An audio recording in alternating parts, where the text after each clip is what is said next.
Hey guys, what's up? It's your girl Smileyquanta, and today we will be showing you guys how to make candy apples. So this is my friend Monique, and a few weeks ago she made me some candy apples, and I just had to learn how to make them.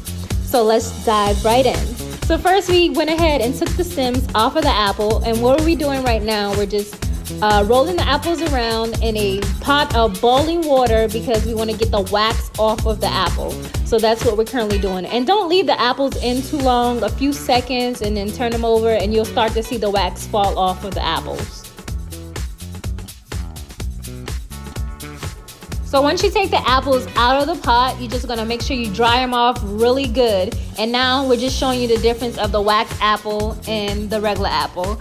After that, once you dry all the apples off, you go ahead and stick your sticks in the apples, and then we're gonna go ahead and put them in the fridge for about 30 minutes so it could cool down from being in the boiling water.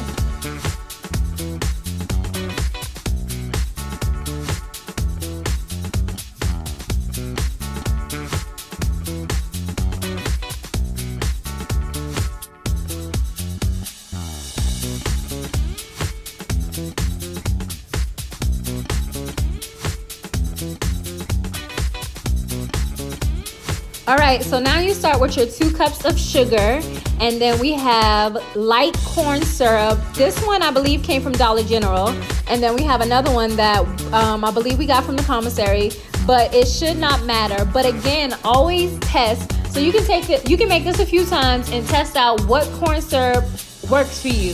So right now she's just gonna go ahead and pour them in, and I was just showing you guys the bottle so you can see what it looks like. Then after you do that, you go ahead and put your 2 cups of water in there. Say hi to Peyton. Hey, Peyton. And then there's Shirai. Say hi.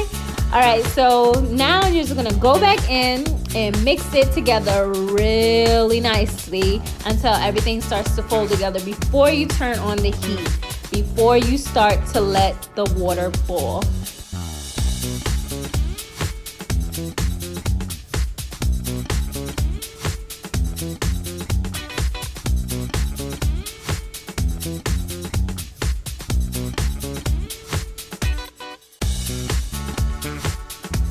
So now it's starting to get a nice light ball, but not too hot. So we're just gonna continue stirring it until it gets to a nice ball. All right, guys, so you are going to need a candy thermometer. And on the thermometer out thing, whatever you call it, it shows you kind of what it needs to be on, and then you can gauge it anywhere between 250 and 300. You kind of want it to be on 280, but again, like I said, this is trial and error. So if you put it on 280 and then once you make your candy apple and it's too hard, then I would scale down to a lower number. So when you put the thermometer on the pot, make sure you don't put the tip all the way in, just a little bit. You don't want to put it all the way to the bottom, just right at the top.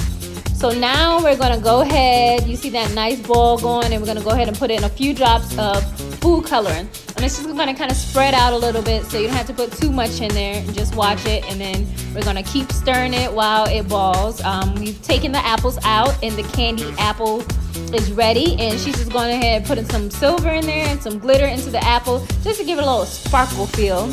So we took the apples out, and now she's gonna go ahead and stir this up so it mixes really well. You're gonna see like this really shiny, pretty red color on it.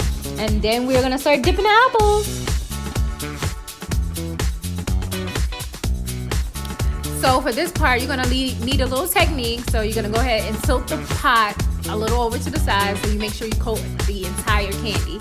We have wax paper over there on top of just a regular pan, and you're gonna spray it really good with some Pam. So once you stick the apple in the candy, kind of swirl it, and you see how she's just rubbing it against the side to kind of get some of the candy off. And once you put it down on the wax paper, it'll start to spread out at the bottom. And we did put the sticks in on the other side, but here's the finished product.